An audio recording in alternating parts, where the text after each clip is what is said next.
மறைந்த முன்னாள் முதலமைச்சர் ஜெயலலிதாவின் சொத்துக்கள் யாருக்கு சொந்தம் என்று தமிழகத்தில் மிகப்பெரிய விவாதங்கள் நடைபெற்று வருகின்றன.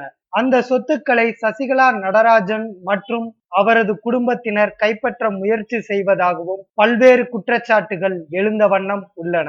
சொத்துக்கள் குறித்து அவர் ஏற்கனவே உயில் எழுதி வைத்துள்ளார் என்ற செய்தி தற்போது வெளியாகியுள்ளது. போயஸ் கார்டன் பங்களா, கொடாநாடு எஸ்டேட், ஹைதராபாத் திராட்சை தோட்டம் உள்ளிட்ட பல்வேறு சொத்துக்களை யாருக்கு சொந்தம் என்று 16 ஆண்டுகளுக்கு முன்னரே ஜெயலலிதா உயில் எழுதி வைத்துள்ளதாக ஆந்திராவில் வெளிவரும் சாக்சி என்ற பத்திரிகையில் செய்தி வெளியிடப்பட்டுள்ளது. ஜெகன் மோகன் ரெட்டிக்கு சொந்தமான இந்த பத்திரிகையில் வெளியிட்டுள்ள செய்தி என்னவென்றால், ஜூலை 14, 2000 ஆண்டு அன்று டாக்குமெண்ட்ரி புத்தகத்தில் 31-32 எண்ணில் ஹைதராபாத் பஷீராபாத் ஜே கார்டன் முகவரியில் என்ற முகவரியில் அறக்கட்டளை ஒன்று உருவாக்கப்பட்டுள்ளது.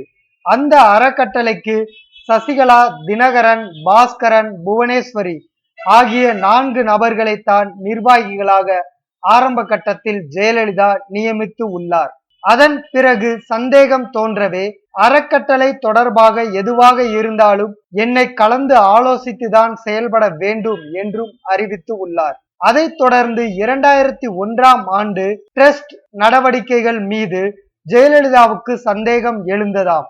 அப்பொழுது திடீர் என ஹைதராபாத் திராட்சை தோட்டத்திற்கு விஜயம் செய்தவர் அந்த அறக்கட்டளையை கலைத்து நிர்வாகிகளையும் நீக்கியுள்ளார். ஹைதராபாத்தில் உள்ள பதிவு அலுவலகரை அணுகி தனது ஜே கார்டன் இல்லத்துக்கு வரவழைத்து உள்ளார். முன்பு உருவாக்கிய அறக்கட்டளை அமைப்புக்கு பதில் பிரைவேட் கமிட்டி ஒன்றை உருவாக்கி அதை தனது இரத்த உறவினர்களின் பெயரில் அமைத்துள்ளார். தமிழ்நாட்டில் இந்த நடவடிக்கை மேற்கொண்டால் அது எப்படியேனும் வெளியில் வந்துவிடும் என்பதற்காக எச்சரிக்கை உணர்வோடு ஆந்திராவில் தனது உயில் விபரங்களை எழுதி வைத்திருக்கிறார் என்று அந்த பத்திரிகை தகவல் வெளியிட்டுள்ளது.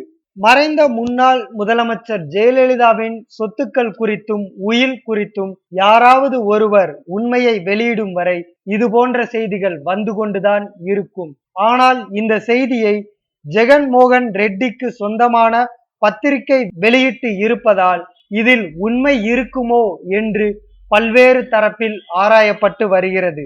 இது குறித்து பதிவு அலுவலகத்தில் இருந்து எந்த ஒரு செய்தியும் தர இயலாது என்று குறிப்பிட்டதுடன் அந்த உறவினர்களின் பெயரையும் குறிப்பிட முடியாது என்று தெரிவித்துள்ளனர். மறைந்த முன்னாள் முதலமைச்சர் ஜெயலலிதாவின் உயில் பற்றிய விவரங்கள் எப்பொழுது தெரிய வரும் என்று அனைவரும் எதிர்பார்த்து காத்திருக்கிறார்கள்.